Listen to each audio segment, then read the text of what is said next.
Hi there, I am Maggie Gibson. I am a former teacher at Landmark High School and Richmond Community High School.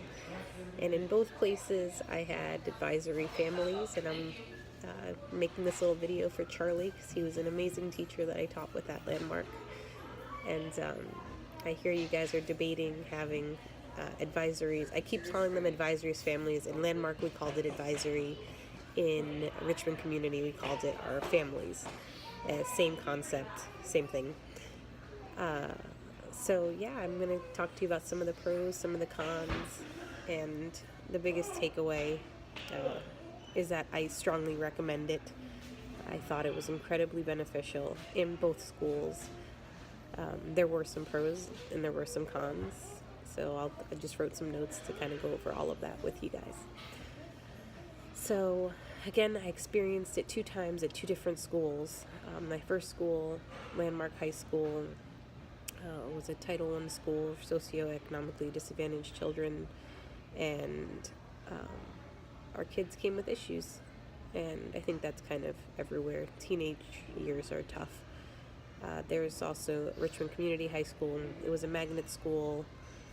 Same idea. It was a school made for socioeconomically disadvantaged children, but they had to apply to it, and it was hard to get into and all that jazz.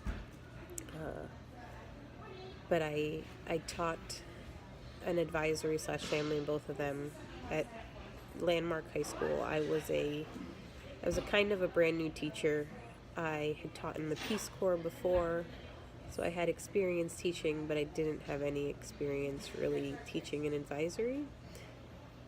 So when I taught I was given an advisor at Landmark High School, and I loved the idea. I always liked it. I thought of myself more as a counselor / coach, and it was really hard for a new teacher. I think it was really amazing when I was a more experienced teacher. Some of the benefits of advisory is you get to have these really close relationships with students, and you could be their confidant, which is really important at that age, I think. It's an age where kids, they kind of know everything.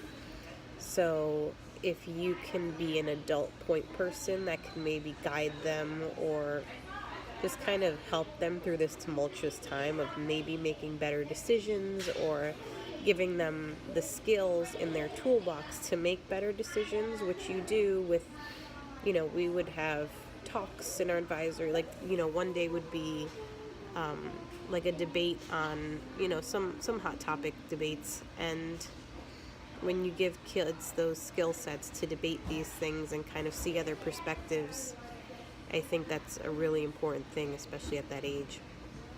You also have the ability to be their confidant. So if there is any trouble at home or at school, you are a possible contact or, point person for that child, which I think is really important. As a new teacher, it was incredibly hard. There is a lot of freedom when you come with planning advisory, and it could be hard to cultivate those new relationships and figure out being a new teacher. So that was one of my hardest things with being an advisor at Landmark, as opposed to being a family head advisor at Richmond Community, is I already had a lot of experience, or 2 years of experience when I got to Richmond Community. And yes, I had trouble kids in both places. My kids in Richmond, they had a lot less issues, I would say.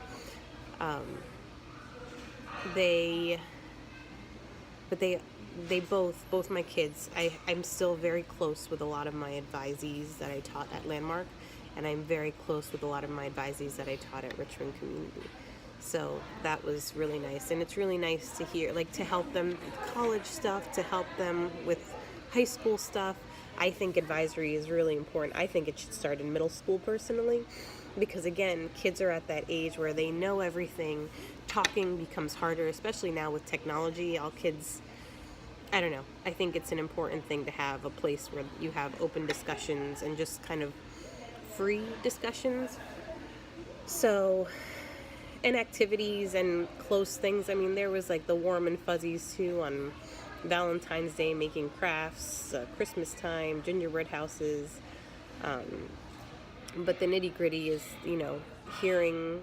talking about hot topics that were going on in the world, hot topics that are going on for teenagers, drugs, alcohol, sex, things that are not really going to get talked about in class, and maybe not even at home. So it was really nice to have.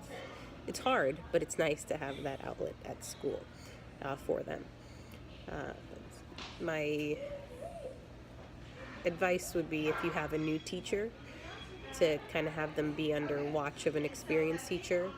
And I think you need help when rolling out this plan, because I think it's kind of important for everybody to have like a skeleton of what they'll kind of follow for advisory. Or if you have a lot of people that are on board and really excited, like get down some ideas that you want to make sure that everybody covers these topics, or ideas, or just kind of covers them throughout the year. Certain activities that everyone will do. I think that's nice and important, because it's kind of sad when, you have one advisory that does like a ton of stuff, and there's another advisory that's like, they're not happy to be there. They think it's a waste of time because the teacher doesn't know what to do with this given time/space. And it's not necessarily their fault. It's a lot of freedom. So you need to kind of have somebody help plan stuff out for it, I think.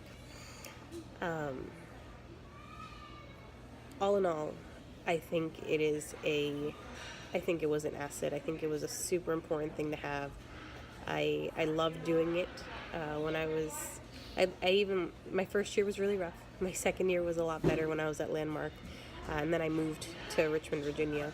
That was in New York City. I moved to Richmond, Virginia, and I just loved family. And I loved my advisory, and I went back for their graduation when I went back to New York City to see my kids graduate, and I went back to, I moved again. I went back to Richmond, Virginia to watch my kids graduate there. You just get these really close bonds with a group of students, and it's really nice.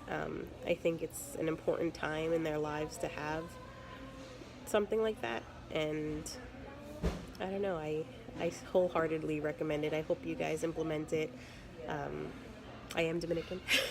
I said this in English because I thought I'd get my point across better. Hopefully I did.